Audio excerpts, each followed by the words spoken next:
ஹே guys, Tamil யூடியூபரான JK Tamil one of my favourite YouTuber. அவர் வீடியோலாம் வந்து நல்லா ஃபன்னாகவும் இருக்கும், அதே நேரத்தில் நல்லாவும் இருக்கும் பார்க்குறதுக்கு.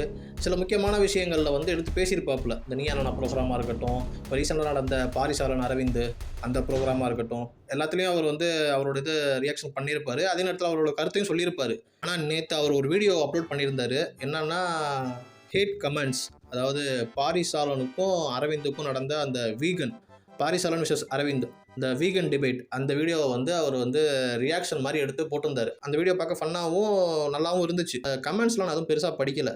நேற்று ஜேகே தமிழ் அப்லோடு பண்ண அந்த வீடியோவில் ஃபர்ஸ்ட் ஆஃப் ஆல் அதை பற்றி தான் பேசினார். இந்த மாதிரி அந்த வீடியோவுக்கு கீழே வந்து ஸ்டார்டிங்கில் வந்து எல்லாம் என்னோட சப்ஸ்கிரைபர் வந்து கமெண்ட் போட்டிருந்தீங்க, நல்லா தான் இருந்துச்சு. அப்புறம் போக போக போக கமெண்ட் வந்து அப்படியே வேற மாதிரி மாற ஆரம்பிச்சிச்சு. வீகன் ஆகக்கூடிய ஆளுங்க வந்து ஜேகே தமிழை அரவிந்த் கூட நீ டிபேட் பண்ணு, ஃபேஸ் டு ஃபேஸ் வந்து டிபேட் உட்காந்து பேசு. ஃபர்ஸ்ட் ஆஃப் ஆல் ஜேகே தம்பி எதுக்கு டிபேட் உட்காந்து பேசணும்? ஆல்ரெடி ஒரு டிபேட் பேசி முடிச்சாச்சு. அதுலேயும் உங்கள் ஆள் வந்து ஒன்றும் கரெக்டாக பேசுன மாதிரி தெரியலை. ஆல்ரெடி டிபேட்டுக்கு வந்து உங்கள் ஆள் மூக்க உடைச்சிட்டு தான் போனார். ஸோ அந்த விஷயம் அந்த வீடியோவோட முடிஞ்சு போச்சு. அதுக்கு ஒரு ரியாக்ஷன் வீடியோ தான் போட்டிருந்தாரு. அது ஒன்றும் தப்பாகவும் அவர் பேசலை. அவர் பேசின எல்லா விஷயமும் கரெக்டாக தான் இருந்துச்சு. அது அதுலேருந்து கொஞ்சம் வெளியே வந்து பார்ப்போமே. எனக்கு தெரிஞ்ச அந்த டிபேட்டில் பாரி சைடு தான் நிறையா வேல்யூஸான பாயிண்ட்லாம் இருந்துச்சு. அரவிந்த் தப்பாக சொல்லலை. அவர் வந்து ஒரு இதில் ஃபாலோ பண்ணிகிட்டு இருக்காரு. அவர் ஒரு வீகனிசம் அப்படின்ட்டு ஒரு இதை வந்து அவர் ஃபாலோ பண்ணி போயிட்டு இருக்காரு. சரி, ஓகே. அதுக்குன்னு அடுத்த ஆளுங்களை வந்து நீ இது சாப்பிடாத அப்படின்னு சொல்லிட்டு இது மாதிரி பண்ணுறதோ, அவர் வீகனிசம் ஃபாலோ பண்ணுறது, அது அவரோட பர்சனல். அது வந்து யாருக்கும் யாரோட இதையும் உள்ளே திணிக்க முடியாது. அது மொழியாக இருக்கட்டும், மதமாக இருக்கட்டும், சாப்பிட்ற சாப்பாடாக இருக்கட்டும், போடுற ட்ரெஸ்ஸாக இருக்கட்டும், இது வந்து அவங்கவுங்களுக்காக உரிய அது சுதந்திரம். அதில் நம்ம எதுவுமே தலையிட முடியாது. அப்படி இருக்கும்போது இந்த வீகன் ஆளுங்கள்லாம் ஒரு நான்வெஜ் பீப்புளை பார்க்கும்போது ஏதோ ஒரு கொலைகாரம் மாதிரியே பார்க்குறது. அதாவது ஜஸ்ட் அவன் வந்து ஒரு சிக்கன் சாப்பிட்றான், ஒரு பிரியாணி சாப்பிட்றான், அவனுக்கு பிடிச்ச விஷயத்த அவன் சாப்பிட்றான். உனக்கு எப்படி ஒரு சில விஷயம் பிடிச்சிருக்குது, அந்த மாதிரி அவனுக்கு ஒரு சில விஷயம் பிடிச்சிருக்குது. ஓகேவா? அவன் வந்து நீ நினைக்கிற மாதிரி அவன் வந்து ஒரு கொலைகாரன் அந்த மாதிரிலாம் கிடையாது. அவன் வந்து ஒரு ஜாலியான மூடில் அவன் போயிட்டு இருக்கான், வாழ்க்கையை வாழ்ந்துக்கிட்டு இருக்கான். அவங்கள மாதிரி ஒரு இதில் போய் மாட்டலை. நான் உங்களை வந்து தப்பாக சொல்லலை. நீங்கள் வந்து ஒரு விஷயத்தில் வந்து ஃபாலோ பண்ணுறீங்க அப்படின்னா அந்த விஷயத்த வந்து உங்களுக்குள்ளே வச்சுக்கோங்க. இதை வந்து பப்ளிக்கில் வந்து ஸ்ப்ரெட் பண்ணுறது, பப்ளிக்காக அந்த விஷயத்த வந்து இது பண்ணுறது, நம்ம ஊரில் இதெல்லாம் இல்லை. ஆனால் ஃபாரின் கண்ட்ரீஸில் இந்த மாதிரிலாம் இருக்குது. ஜேகே தமிழாக ஒரு வீடியோவில் சொல்லியிருப்பார்.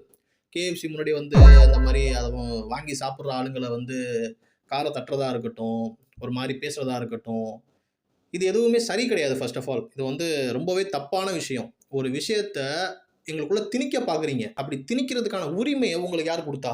அதுதான் நான் கேட்குறேன். உங்களுக்கு அதுக்கான உரிமை உங்கள்கிட்ட கிடையாது. உங்களோட சாப்பாடு நீங்கள் என்ன சாப்பிட்லாம் அப்படிங்கிற உரிமை மட்டும்தான் உங்களுக்கு இருக்கே தவிர, அடுத்தவன் என்ன சாப்பிட்லாம் அப்படின்ற உரிமை உங்களுக்கு கிடையாது. அது பை லாவாக இருக்கட்டும், என்னவா வேணா இருக்கட்டும். இந்த உலகத்தில் எல்லா மனுஷங்களும் இருக்காங்க. அவன் அவனுக்கு பிடிச்சதை பண்ணுறான். நீ இதை பண்ணக்கூடாது, நீ இதைத்தான் பண்ணணும், இதை நீ பண்ணினா உன்னை வந்து நாங்கள் வந்து கொலைகார மாதிரி தான் பார்ப்போம். டோட்டலி அகெயின்ஸ்ட், மனித குலத்துக்கே அது அகெயின்ஸ்ட். இது அதே மாதிரி இந்த டிபேட்டில் வந்து பாரிசாலன் வந்து நிறையா அந்த காலத்துன்ற வார்த்தையை யூஸ் பண்ணியிருப்பார். அந்த காலத்தில் வந்து அது இல்லை, அந்த காலத்தில் வந்து இப்படி தான் இருந்தோம். அந்த காலத்துக்குள்ளே நம்ம போகவே வேணாம். நம்ம வந்து கரண்ட் லைஃப்லேயே நம்ம பார்ப்போமே. கரண்ட் லைஃப்லேயே மனுஷன் வந்து எவ்வளோ ஸ்பீடாக இருக்கான்னு தெரியும். அதாவது காலையில் எந்திரிக்கிறதுலேருந்து நைட்டு முடிகிற வரைக்கும் அது சர்றன்னு ஓடிடும். அந்த நேரத்துக்குள்ளே நம்மளால் வந்து அரவிந்த் சொல்கிற மாதிரி ஃபுட்டை வந்து கன்சியூம் பண்ணுறது ரொம்பவே கஷ்டம். ஒரு வேளை வீகன்ஸுக்கு அது வந்து கரெக்டாக இருக்கலாம். ஆனால் அதே நார்மலாக நம்மள மாதிரி இருக்க ஆளுங்களுக்கு வந்து அது வந்து கரெக்ட் கிடையாது. இப்போ பேசும்போது நீங்கள் கவனிச்சிருப்பீங்க, இந்த வீகன்ஸ் அப்படின்ற ஆளுங்களை வந்து நம்ம வந்து தனியாக பார்க்குற மாதிரி தான் தெரியுது. அவங்கள வந்து ஒரு நார்மல் பீப்புள் மாதிரி பார்க்குற மாதிரி நம்மளுக்கு பேசுகிறதுலே வரல. ஏன்னா அவங்களே ஒரு இது பண்ணிக்கிட்டாங்க. நாங்கள் வந்து வீகன்ஸ் அப்படின்னு அவங்களுக்குள்ளே ஒரு பேர் வச்சுக்கிட்டாங்க. ஒருத்தவன் என்ன சாப்பிட்றாங்கிறது அது அவனோட உரிமை. அவன் சாப்பிட்றான், அதை சாப்பிட வேணாம் அப்படிங்கிறதும் அது அவனோட உரிமை. அதில் யாருமே தலையிட முடியாது. அவ்வளவுதான். இந்த விஷயத்தை தான் ஜேகே தமிழ் வந்து ரியாக்ஷன் மாதிரி அவரோட கண்டென்ட் வேலை அவர் போட்டிருக்காரு. அது ஜாலியாக தான் இருந்துச்சு பார்க்கும்போது. அது 1 hour அது ஜாலியாக போயிட்டு இருந்துச்சு வீடியோ. அதில் பிரச்சனையே இல்லை. அந்த வீடியோவில் எந்த இடத்துலையுமே அவர் வந்து கெட்ட வார்த்தை யூஸ் பண்ணுறது கிடையாது. இதே ஒரு வேளை 2-3 வருஷத்துக்கு முன்னாடி இந்த மாதிரி ஜேகே தமிழ் அப்படின்ற ஒரு ஆள்கிட்ட போயிட்டு நீ இந்த மாதிரி சொல்லியிருந்தா அப்படின்னா இந்த வீடியோ டெலிவரி வந்து வேறு மாதிரி இருந்திருக்கும் இந்த விஷயத்தில். ஏன்னா தம்பி வந்து நிறையா சர்க்காசம் பண்ணுவார், நிறையா காமெடியாகவும் பேசுவாப்புல, நிறையா கெட்ட வார்த்தையும் பேசுவாப்புல, வாயில கோத்தாங்கம்மான்னு வரும்.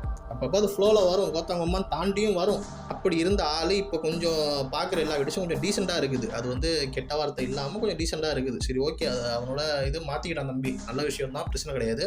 ஆனால் கமெண்ட் செக்ஷனில் நீ வந்து போட்டிருக்க பார்த்தியா டிபேட்டுக்கு, அந்த இடத்துல டிபேட்டே கிடையாது. முதல்ல நீ வீகன் அப்படிங்கிறது அது உனக்கு, ஓகேவா? நான் வீகன்கிறது எனக்கு. இதில் வந்து டிபேட் அப்படின்ற ஒரு டாப்பிக்கே கிடையாது. இதை எப்படி டிபேட்னு எடுத்துக்க முடியும்? நீ உன்னோட ஃபுல்லாக பேசிக்கிட்டே போவ, இங்கே எங்களது ஃபுல்லாக நாங்கள் பேசிக்கிட்டே போவோம். இந்த விஷயத்தில் வந்து ஒரு முடிவே கிடையாது, அப்படி தான் போகும். முடிவு இருக்கணும். ஒரு டிபேட் நடக்குது அப்படின்னா முடிவு இருக்கணும். இந்த மாதிரி எங்கள் சைடு தப்பு இருக்குது, இல்லை எங்கள் சைடு தப்பு இருக்குது அப்படின்னு சொல்லிட்டு யாராச்சும் ஒரு ஆள் வந்து தப்பை வந்து ஒத்துக்கணும். தப்பை ஒத்துக்கவே மாட்டோம், நாங்கள் உட்காந்து பேசிக்கிட்டே இருப்போம் அப்படின்னா அதுக்கு எதுக்கு டிபேட்டு? அதுக்கு எதுக்கு உட்காந்து பேசி டைம் வேஸ்ட் பண்ணிக்கிட்டு? நீ உனக்கு தெரிஞ்ச நீ சொல்ல போகிற, அவனுக்கு தெரிஞ்ச அவன் சொல்ல போகிறான். நீ உனக்கு வேணுங்கிறத சாப்பிட போகிற, அவன் அவனுக்கு வேணுங்கிறத சாப்பிட போகிறான். இதில் நீ தேவையில்லாமல் பேசுகிறது வேஸ்ட் ஆஃப் த டைம் தான். இதுக்கடையில் அதை சாப்பிடு இதை சாப்பிடு அப்படின்னு சொல்லிட்டு சொல்கிறதுக்கு நீ யார்? Who are you? உனக்கு என்ன உரிமை இருக்குது? உனக்கு என்ன ரைட்ஸ் இருக்குது? தம்பி ஜேகே தமிழுக்கு வந்த அந்த கமெண்ட்ஸ் விஷயத்தை வந்து நான் பர்சனலாகவே நான் எடுத்துக்கிறேன். நான் ஏன்னா டிபேட்டுக்கு கூப்பிட்ருக்கேன். டிபேட்டுன்னா எப்படி இருக்கும் அப்படிங்கிறதுக்கு ஆல்ரெடி பாரிசாலன்னு ஒரு விஷயம் பண்ணி காட்டிட்டாரு. இதே மாதிரி ஒருத்தவனும் வந்து பேச ஆரம்பித்தான்னா நீங்கள் வீகன்ஸ் எவ்வளவுமே தாங்க மாட்டீங்க. உனக்கு வீகனாக இருக்கணும் அப்படின்னா நீ தாராளமாக வீகனாக இருந்துக்க, அதுக்கு யாருமே இங்கே எதுவும் சொல்ல மாட்டாங்க.